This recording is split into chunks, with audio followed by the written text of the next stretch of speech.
Parakamani case వెనుక ఎవరున్నారో తేల్చాలన్నారు మంత్రి పార్థసారథి. సాక్ష్యం చెప్పడానికి వెళ్తున్న సతీష్ కుమార్ హత్యకు గురయ్యాడు. గతంలో వివేకానందరెడ్డి హత్య కేసులో అసత్యాలు ప్రచారం చేసినట్లే సతీష్ కుమార్ హత్య కేసులోనూ అబద్ధాలు ప్రచారం చేస్తున్నారని విమర్శించారు. సతీష్ కుమార్ది ఆత్మహత్య అని వైసీపీ నేతలు ఎలా నిర్ధారిస్తారని ఫైర్ అయ్యారు.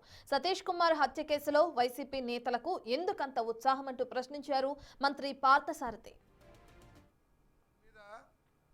చాలా లోతుగా ఎంక్వైరీ చేయాల్సిందే.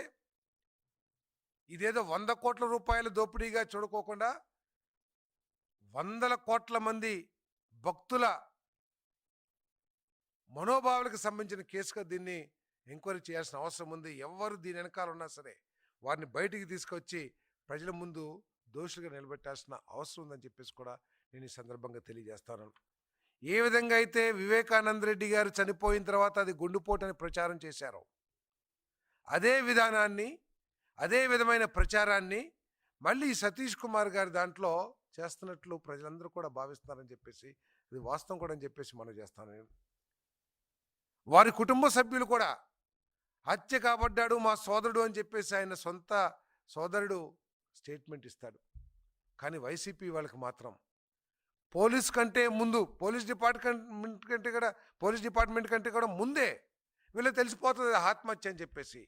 అంటే ఆయనతో పాటు మీ మనుషుల్ని ఎవరన్నా ప్రయాణం చేసేటట్లు మీరు ఏమన్నా ఏర్పాటు చేశారా?